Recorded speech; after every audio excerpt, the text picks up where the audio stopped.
महाराष्ट्राच्या जनतेसाठी निस्वार्थीपणे काम करणारे आपले नेते महाराष्ट्राचे मुख्यमंत्री आदरणीय एकनाथ शिंदे यांच्या प्रचारार्थ आज सकाळी मॉर्निंग वॉकच्या निमित्ताने ठाण्यातील हरिओम नगर येथील गार्डन बाराबंगला परिसर मिठबंदर रोड येथील विसर्जन घाट या ठिकाणी मॉर्निंग वॉक योगा आउटडोर फिटनेससाठी येणाऱ्या नागरिकांशी संवाद साधला।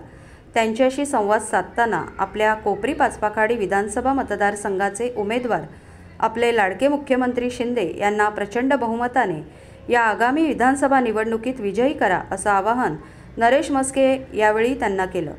तेव्हा नागरिकांनी सुद्धा त्यांना संपूर्ण पाठिंबा शिंदे यांना आहे आणि आम्ही आमचे मत शिंदे यांना देऊ असं सांगितलं।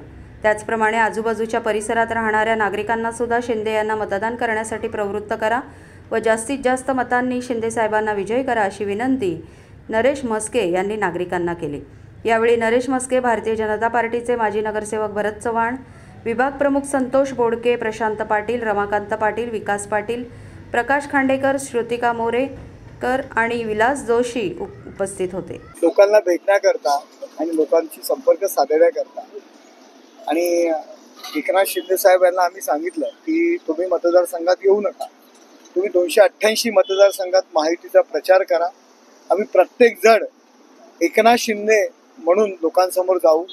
तुम्ही एवढं प्रचंड काम केलेलं आहे आणि म्हणून आमचे सर्व पदाधिकारी आणि कार्यकर्ते, मी सुद्धा एक कार्यकर्ता म्हणून सर्व लोकांच्या भेटीगाठी घेत आहे आणि एकनाथ शिंदे साहेब यांना प्रचंड बहुमताने निवडून आणण्याचा निर्धार आम्ही प्रत्येकाने घेतलेला आहे। हे बघा, महाविकास आघाडीच्या पायाखालची जमीन सरकलेली आहे।